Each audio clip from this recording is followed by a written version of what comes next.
오늘 하나님께서 우리에게 주시는 말씀은 창세기 3장 14절부터 19절 말씀입니다. 창세기 3장 14절부터 19절 말씀.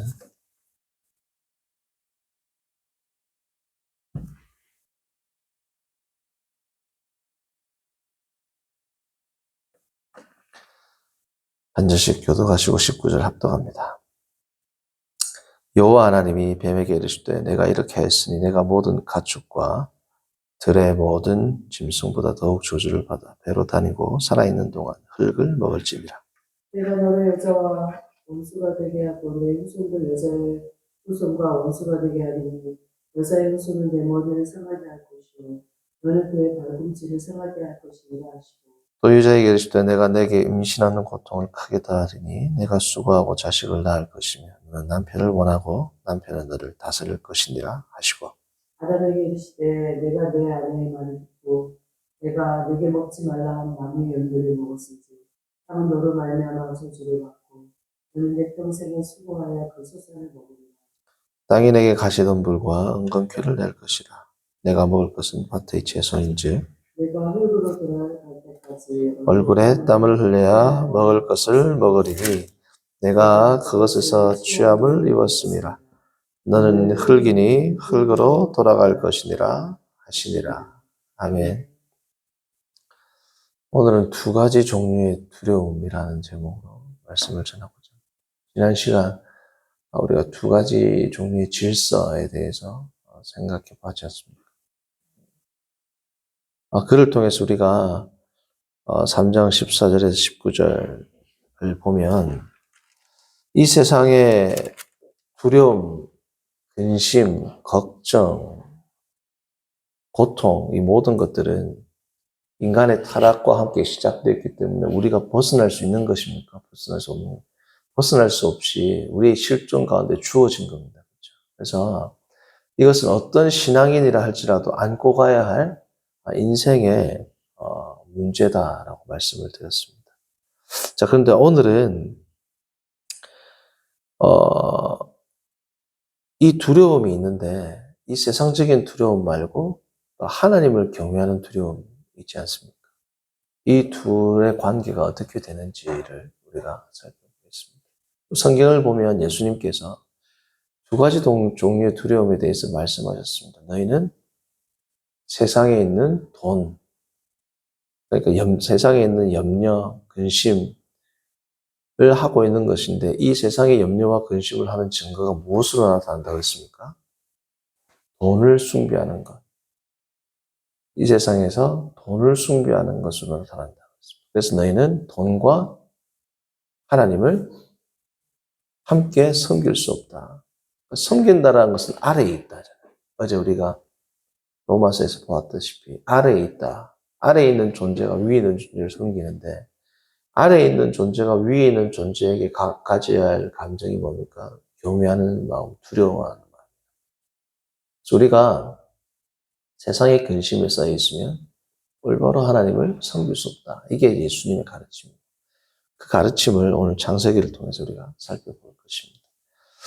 오늘 보시면 15절이 참 우리에게 큰 위안과 위로와 하나님의 은혜를 주는 그 구절이 되는 이유는 14절과 16절 사이에 이 15절이 나온 게 얼마나 큰 은혜인지 몰라요. 14절은 뱀에게 주어진 저주입니다. 16절부터는 인간에게 주어지는 하나님의 고통, 하나님의 저주, 혹은 형벌, 더 정확히는. 14절 뱀의 저주와 16절부터 나오는 인간의 저주 사이에 15절이 나왔다는 건 뭐예요? 자, 15절을 우리가 너무 잘 알지만 한번 읽어볼까요? 내가 너로 여자의 원수가 되게 하고 내 후손도 여자의 후손과 원수가 되게 하리니 여자의 후손은 내 머리를 상하게 할 것이요 너는 그의 발꿈치를 상하게 할 것이라. 소위 3장 15절을 우리가 뭐라 불러요? 원시복음, 최초의 복음이라 부르지 않습니까? 최초의 복된 소식이 선포된 겁니다. 저주와 저주 사이에. 뱀의 저주는 저주로만 끝나는데 15절을 보면 인간의 저주를 해결할 promise, 약속이 나와야 안 나와요. 15절에는 이미 약속이 주어집니다. 뱀에게는 더욱더 철저한 저주의 완성, 저주가 완전히 15절을 통하여서 결말 지어지는 뱀의 처벌, 뱀의 형벌이 완전히 결정적으로 주어지는 내용이 15절이잖아요. 14절은 종신토랑 흙을 먹으면서 사는 것이지만 15절 보면 머리가 완전히 깨져버려요. 박살나버린단 말이죠. 그렇죠? 그것과 동시에 주어지는 게 뭡니까? 인간의 비참과 고통을 해결하는 그 복음이 등장한단 말이죠. 여자의 후손이 너의 머리를 상하게 한다. 너로부터 여자의 후손이 이제 해방된다는 거죠. 이 원시복음, 최초의 복음이 인간의 저주 이전에 주어졌다는 건 뭡니까? 그래서 인간의 저주는 저주보다는 뭐예요? 하나님의 형벌이라는 겁니다. 하나님께서 먼저 약속과 치유책을 먼저 제시를 한단 말이에요. 큰 그림에서 약속과 구원과 치유에 대한 그 선포를 하시고 그 뒤에 뭐가 나오는 겁니까? 인간에 대한 저주들이 나온다. 얼마나 큰 은혜예요, 이게. 자, 우리가 보았다시피 여자의 고통과 남자의 고통을 한마디로 말하자면 먹고 사는 문제입니다. 여자가 남자를 원하는 이유가 뭐라 그랬어요? 고대 근동 지방에서 두 가지 질서할 때 나왔죠. 결국 먹고 사는 문제란 말이죠. 남자도 땀을 흘려서 땅을 가꾸어야 되는 그러한 형벌을 받게 되었습니다. 결국은 하나의 문제로 정치되지 뭐야? 먹고 사는 문제입니다. 먹고 사는. 이 세상에 어떤 인생이 먹고 사는 문제로부터 자유로울 수 있겠습니까? 그래서 이 두려움, 염려, 고통이라는 것은 먹고 사는 문제와 결부되어 있죠. 오늘 창세기 3장 14절부터 19절을 보았지만 우리가 창세기를 계속 3장부터 살펴보는데 인간이 죄를 짓고 난 이후에 들어오는 게 뭐예요? 최초에 들어오는 감정이 두려움입니다. 두려움. 3장 10절. 이르되 내가 동산 안에서 하나님의 소리를 듣고 내가 벗었으므로 뭐예요? 두려워하였나이다. 물론 그 전에는 뭐예요? 또 부끄러움. 우리가 한번 살펴봤죠. 언젠지는 모르겠지만 한 몇 주 전에 살펴봤습니다. 수치에 대해서 살펴봤지 않습니까? 부끄러움과 수치에 대해서. 그렇죠? 그 인간에게 죄로 말미암아 들어왔던 첫 번째 감정은 수치였고 그리고 두려움이었고 결국은 이 두려움이라는 것은 우리가 먹고 사는 문제, 인생에 결부된 우리의 의식주, 우리가 먹고 사는 문제와 결부된 인간이 이 먹고 사는 문제라는 건 결국 뭡니까? 인간이 생활할 때, 인간의 일상생활에서 인간이 생활을 하려면 당연히 들어오는 문제가 뭐예요? 있다는 겁니다. 근심과 고통과 염려와. 이런 거죠. 제가 오늘은 좀 그나마 괜찮은데 이 위장병으로 엄청 고생을 했지 않습니까? 며칠 동안. 자, 제가 위장병을 앓으면서 생각했던 게 뭐냐. 성도님들, 위장병은 어떻게 하면 안 날까요? 아무것도 안 먹으면, 물만 먹고 살면 위장병 안 걸립니다. 그렇죠? 물만 먹고 가지요. 물만 먹으면 위장병 안 생긴단 말이죠. 근데 위장병은 왜 생겨요? 음식을 먹으면 생기는 겁니다. 근데 음식을 안 먹으면 사람이 어떻게 죽죠?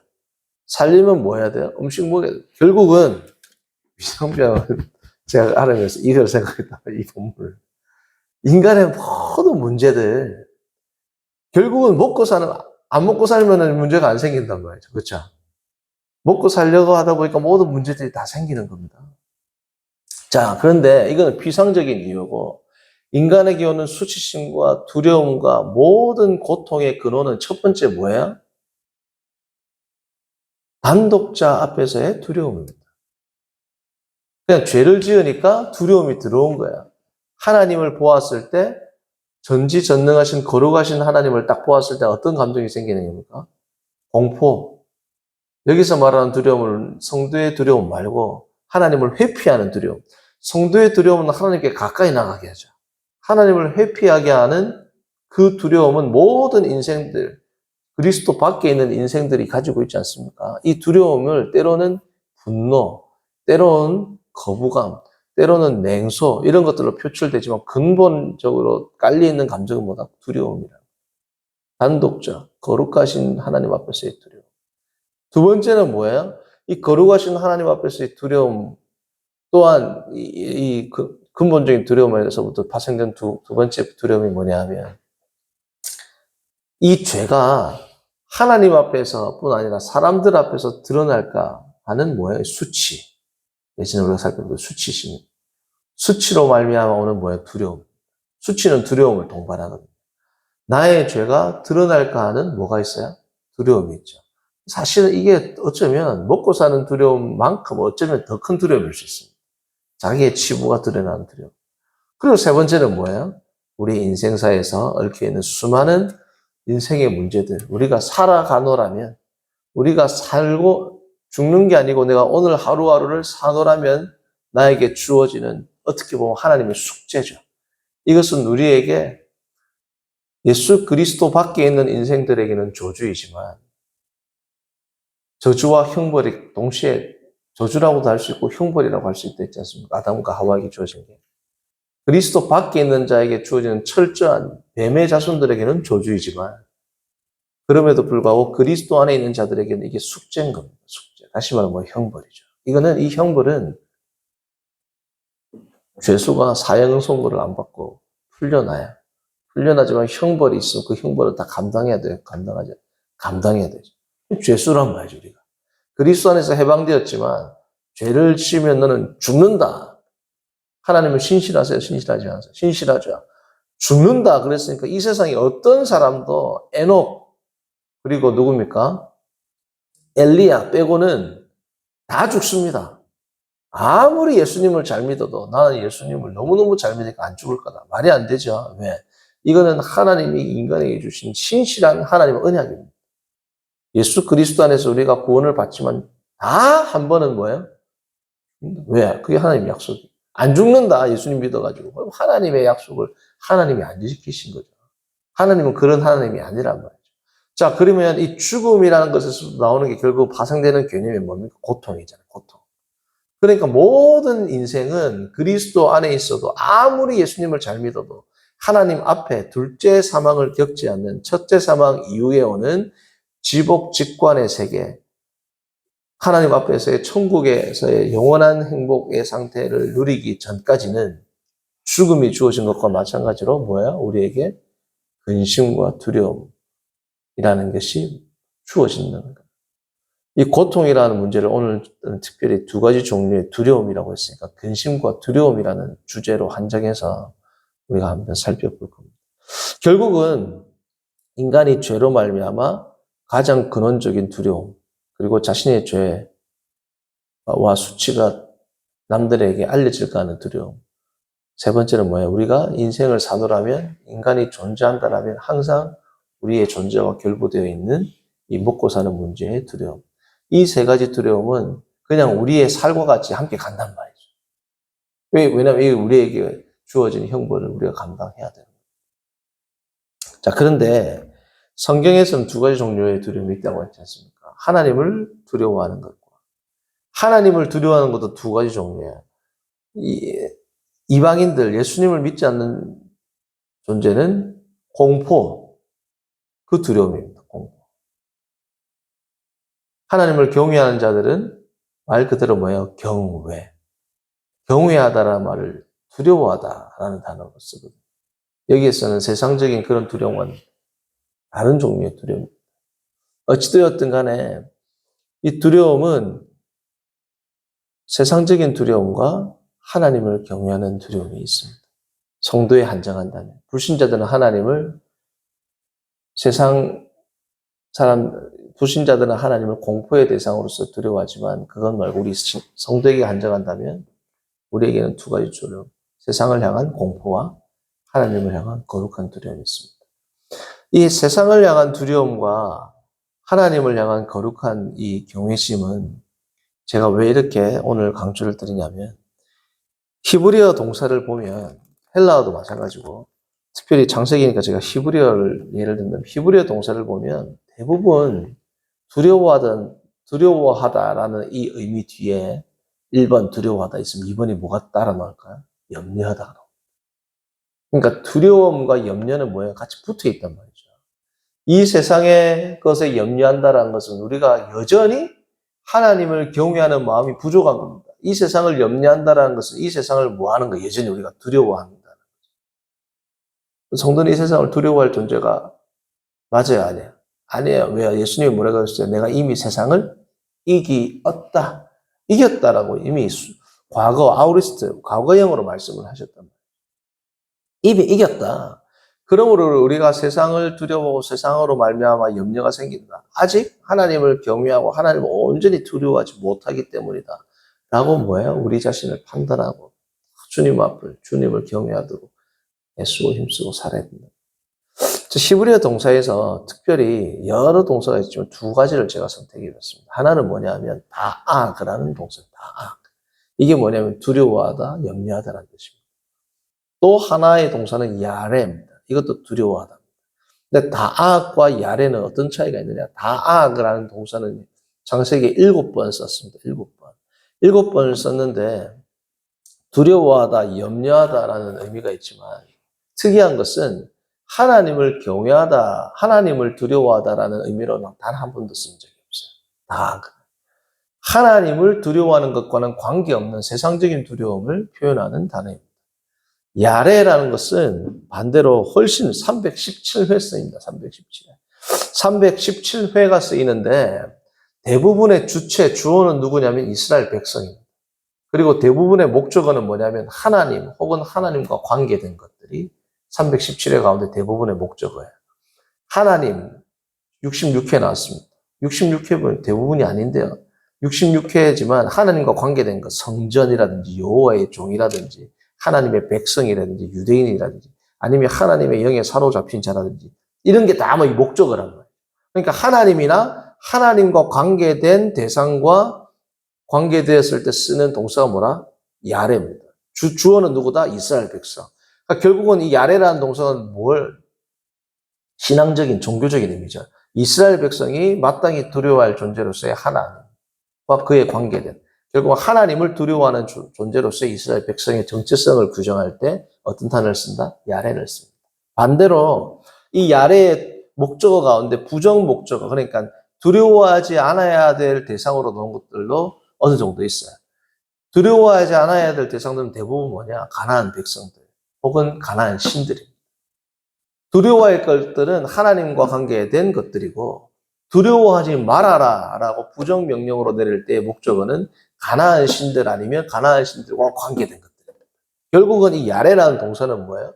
우리가 두려워해야 될 것, 진정으로 경외해야 될 것과 두려워하지 말아야 될 것을 드러내줄 때 쓰는 단어가 뭡니까? 야레라는 겁니다. 다악이라는 것은 뭐예요? 세상적인 염려, 세상적인 두려움, 세상적인 불신앙과 연관된 두려움이라고 쉽게 생각하시면 돼요. 세상적인 염려란 말이죠. 그러나 야레는 세상적인 것들은 염려하지 마라. 세상적인 것들은 두려워하지 마라. 세상적인 것들을 경외하지 마라. 이렇게 나옵니다. 대부분의 목적어들은 뭐라고요? 두려워하지 마라는 세상적인 것들. 이방신, 가나안신 혹은 가나안신과 관계된 백성이나 그러한 것들.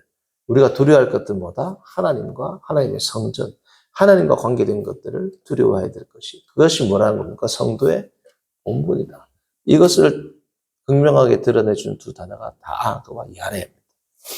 성도님들, 그러므로 우리가 세상에 대한 공포를 가지고 있다. 세상에 대한 두려움을 가지고 있다. 이거는 결국 뭐 세상에 대해서 내가 염려한다는 거예요. 세상에 대해서 염려한다는 건 뭡니까? 내가 먹고 사는 문제로 염려한다는 겁니다. 마태복음 5장부터 8절까지 쭉 산상수훈에 나오지 않습니까? 너희가 먹고 사는 것으로 염려하지 마라. 하나님의 백성은 이것으로 염려하는 게 아니라 너희들이 먹고 사는 것에 염려하고 그것에 침몰되면 이방인들이 기도하는 것하고 똑같이 하지 않느냐. 왜? 먹고 사는 것을 염려한다는 것은 결국은 이방신들과 그들과 관계된 것들로 말미암아 그들을 두려워한다. 그러니까 이방신들을 두려워한다라는 말을 쓸 때 야레를 경외한다라고 번역하는 경우도 있습니다. 너희들이 세상적인 것들에 염려하고 두려워하니까 하나님을 경외하게 되는 게 아니고 세상 신들을 경외하게 된단 말이죠. 세상 신들을 경외한다는 것은 꼭 우리가 우상 숭배를 우리가 하나님이 아닌 다른 신들을 섬긴다라는 것들로만 우리가 생각해서는 안 됩니다. 하나님을 부르는데, 예수님을 부르는데 세상 사람들이 부르는 방식으로 부른단 말이에요. 그게 뭐예요? 중언부언하는 기도 아닙니까? 중언부언하는 기도와 세상에 대한 염려가 다 함께 나옵니다. 세상 수원에. 세상에 대한 염려를 하면 세상에 대한 염려는 결국 세상 것들에 대해서 두려워하는데, 이 세상 것들을 두려워한다는 것은 하나님을 두려워하는 게 아니라 이방신을 두려워하는 것이다. 이방신을 두려워한다는 것은 이방신을 경외하는 것이다. 하나님을 경외하는 것이 아니라. 저는 이방신들 점을 보러 가지도 않고 어디 다른 종교를 가지지 않는데, 그것만 이야기하는 게 아니라 하나님을 부르는데, 이방인들이 부르는 것처럼 그러한 의도와 목적을 가지고 하나님을 부르고 기도하는 이 모든 종교적인 행위는 결국은 뭐예요? 하나님을 경외하는 것 같아도 이방신을 경외하는 것과 다름이 없다. 그게 예수님의 가르침입니다. 그 성도님들, 우리가 세상에 대한 염려와 두려움을 가지고 있고 그 두려움과 염려에 빠져가지고 하나님을 찾으면, 물론 하나님을 나의 고통과 어려움 가운데 간구하고 기도하는 것은 필요한 기도죠. 그러나 제가 여기서 강조드리는 것은 뭐냐 하면, 이방인들과 같은 그러한 목적으로 하나님을 부른다라면 하나님을 경외하는 게 아니죠. 하나님을 부르지 마요. 그게 우리에게 신앙에게 주어진 올바른 신앙과 거짓된 신앙, 올바른 두려움, 세상적인 두려움과 하나님을 두려워하는 두 가지 종류의 두려움이랍니다. 하나님을 경외하고 하나님을 부르는 것처럼 보이지만 세상적인 두려움으로 이방신을 찾듯이 찾을 수 있단 말이에요. 그러한 신앙을 우리가 어떻게 해야 돼요? 점검하고 우리가 우리 자신을 바라보아야 되는 겁니다. 성도님들, 우리는 항상 더 큰 두려움에 더 작은 두려움이 압도됩니다. 자, 어떤 사람이 집안이 완전히 망하게 됐어요. 근데 자기 지갑에 5만 원 드는 지갑 잊어버렸어요. 그게 지금 눈에 들어옵니까? 자기가 지나가다가 5만 원 잃어버렸단 말이죠. 그러니까 내일 부도 처리 나고 집안이 다 망해. 5만 원 들어온 게 지금 근심이 될까요? 생각도 안 한단 말이에요. 생각도. 더 큰 문제, 더 두려워하는 대상이, 진짜 내가 더 두려워하는 대상이 앞에 딱 있으면 그 대상을 어떻게 해야 돼요? 두려워하게 됩니다. 내가 지금 몸이 너무 아파가지고, 그런데 예를 들어서 전쟁이 나가지고 앞에 총칼을 겨누고 있어. 내 몸 아픈 게 지금 생각이 나야 안 나요? 우리는 훨씬 더 큰 두려운 어떤 존재, 그 대상 앞에서 그 두려워하는 존재에 압도되거든요. 자, 우리가 하나님을 정말 하나님 앞에 내가 있다. 신전의식을 가지고 있다. 그럼 세상이 안 두려워져. 하나님을 정말 두려워하면, 이 크신 하나님을 정말 내가 하나님 앞에 있다라는 이 신전의식이 확고하다면 세상이 주는 염려와 두려움은 안 생겨야 되는 겁니다. 그죠? 근데 아직까지도 있다. 그만큼 아직까지도 그 하나님의 은혜, 하나님의 존재, 하나님과의 동행, 하나님과의 임재가 나에게는 아직까지도 불확실한 겁니다. 그 정도로 확고하지 않은 거야. 매일 새벽에 기도하고 하나님을 부르고 하나님을 믿는다고 하지만 정말 하나님이 내 앞에 계신 그 신전의식이 확고하다면 세상에 대한 염려와 불안과 공포가 안 생기는 게 정상이란 말이죠. 근데 생긴다. 그러면 내가 지금 아직까지도 이게 내가 아직 부족하구나. 아직까지 내가 가짜구나. 내가 좀 더 하나님 앞에서 주님을 더 경외하고 나가야 되겠다. 라고 우리 자신을 하나님 앞에서 기도하고 내어놓고 나가야 된다는 거죠. 그러니까 성도님들, 하나님을 경외하는, 하나님을 두려워하는 이 두려움은 얼마나 큰 위력과 거룩함과 아름다움을 가지고 있느냐. 히브리서 기자는 이렇게 합니다. 세상이 감당치 못합니다. 세상 어떠한 두려움도 하나님을 믿는 백성들을 감당할 수 없다. 물론 그런 문맥에서는 그런 뜻이 일차적인 뜻은 아니지만 지금 제가 말하는 뜻으로도 해석될 수 있지 않겠습니까? 세상이 감당치 못할 그 믿음. 하나님을 두려워하게 되면 어떻습니까? 세상 사람들은 세상의 고통과 두려움과 염려를 어떻게 하면 피할 수 있을까? 이 세상으로부터 오는 염려를 피하려고 하기 때문에 생기는 감정이 두려움이에요. 내가 먹고 사는 문제로부터 오는 고통을 피해야 되는데 못 피하게 될까 봐 오는 게 뭐예요? 염려와 두려움이란 말이죠. 근데 하나님을 경외하는 거룩한 두려움은 얼마나 고상하고 아름다운가. 세상에 있는 염려와 두려움을 피하지 않습니다. 감내합니다. 더 나아가서 세상에서의 염려와 두려움으로 나를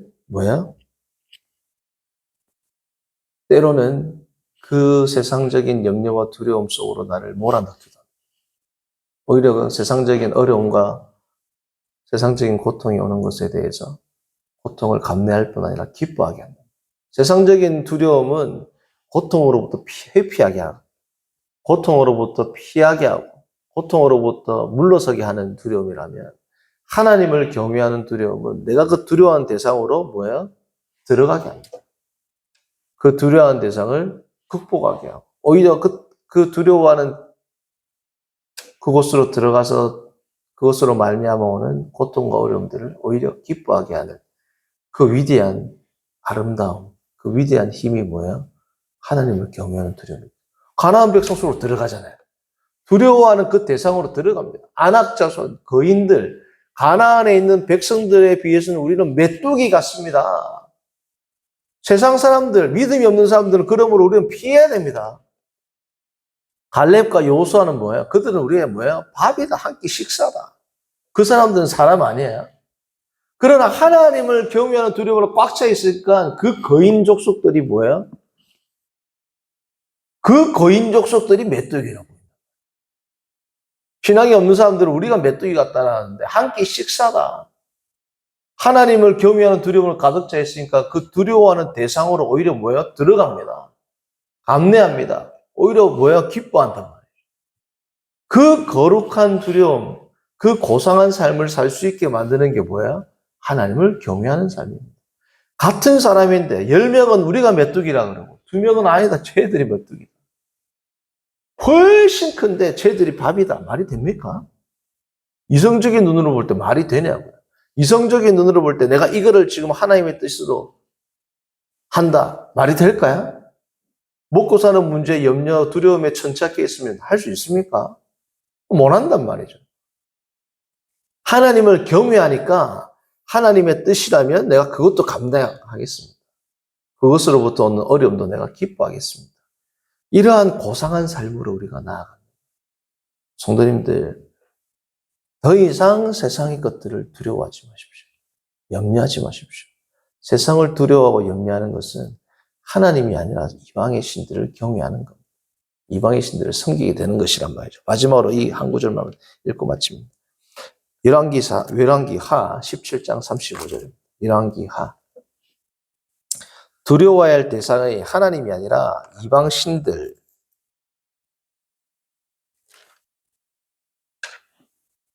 을 결단코 두려워하지 말아라 하는 건 17장 35절.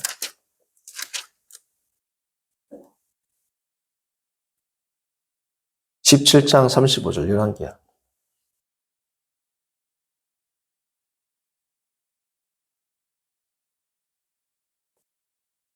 자, 읽어봅니다. 옛적에 여호와께서 제가 읽어볼게요. 옛적에 여호와께서 야곱의 자손에게 언약을 세우시고 그들에게 명령하여 이르시되 너희는 다른 신을 뭐하지 말고 경외하지 말고, 다시 말하면 너희는 다른 신을 뭐예요? 두려워하지 마라. 그를 경배하지 말고 그를 섬기지 말고 그에게 제사하지 마라. 36절. 오직 큰 능력과 편팔로 너희를 애굽에서 인도해 내신 여호와를 뭐예요? 경외하라. 경외할 대상이 딱 두 개밖에 없단 말이죠. 하나님을 경외하든지 이방신을 경외하든지, 내가 염려하고 두려워하고 하나님의 말씀 가운데 나아가지 못하게 한, 내가 세상적인 염려로 내가 가득 차 있다. 세상적인 염려와 두려움으로 내 마음이 많이 지금 내 마음의 방향이 주어져 있다. 그러면 지금 나는 하나님을 섬기는 겁니까? 세상 이방신을 섬기는 겁니까?